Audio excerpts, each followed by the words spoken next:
எனக்கு இப்போ உங்க புக்க பத்தி பேசினோனே எனக்கு இன்னொரு இது வருது. உங்க புக்ல வந்து நான் புக்கு ஃபுல்லா படிச்சிருக்கேன்.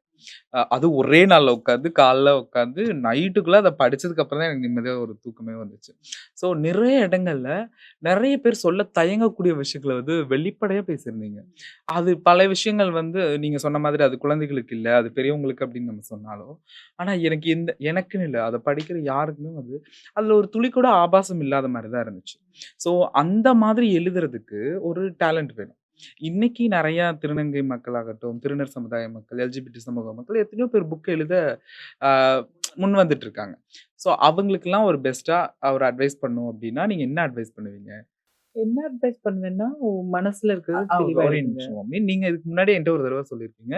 நான் என் புக்க எழுதும்போது, நெறைய ட்ராமா வந்து திரும்ப என் லைஃப்ல வந்துச்சு அப்டின்ற மாரி சொல்லியிருக்கீங்க. ஸோ அதோட சேர்த்து கனெக்ட் பண்ணி இவங்களுக்கு சொல்லணும் அப்டி. அதான் சொல்வேன். நீங்க எழுத போறீங்கன்னா, தாராளமா எழுதுங்க. ஒவ்வொருத்தவங்களோட கதையும் சொல்லப்பட வேண்டியது. நோ மேட்டர் அவங்க எங்க இருக்காங்க, ஏது இருக்காங்க, அதெல்லாம் முக்கியம் இல்ல. எல்லாருமே அவங்க கதைய சொல்லணும். சொன்னா தான் இந்த சமுதாயத்துல மாற்றம் உண்டாகும். ஸோ எல்லாருமே சேர்ந்து அதற்கான பங்களிப்பு செய்யணும். சொல்ல போறீங்கன்னா, நேர்மையா சொல்லுங்க, நேர்த்தியா சொல்லுங்க.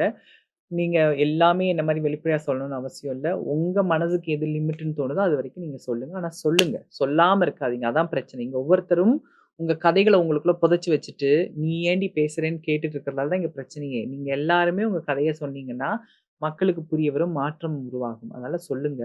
அஃப்கோர்ஸ் ட்ராமா நம்ம ஃபேஸ் பண்ணி தான் ஆவோம். அத ஓவர்கம் பண்ணிடலாம்.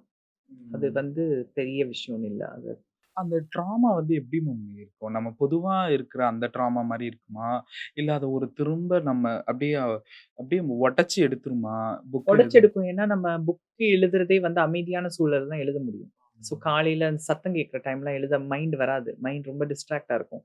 ஸோ, இரவு அமைதியாக ஒரு 7, 8 மணி போல எல்லாம் ஊரே அமைதியாகும்போது தான் நமக்கு மூளை நல்லா கிடுகிடுன்னு வேலை செய்யும். அப்போ உள்ள டீப்பா அதாவது பழைய மெமரீஸ் வரைக்கும் கிண்டி எடுக்கலாம். சில நேரம் ஆழ்ந்த தூக்கத்துக்கு போறதுக்கு முன்னாடி நம்ம வந்து யோசிச்சுக்கிட்டே இருப்போமே! ஆமா, ஆமா. அந்த யோசனை தான் எழுத்தா மாறும். ஓ! அப்ப எழுதிக்கிட்டே இருக்கும்போது, நம்ம காயங்கள் சில விஷயத்த எழுதிட்டு வரும்போது, ஆறிடுச்சுன்னு நம்ம நெனச்ச காயம் கூட திருப்பி தூண்டப்படும். ட்ரிகர் ஆகும் அந்த இடத்துல. பயங்கரமா இருக்கும் அது.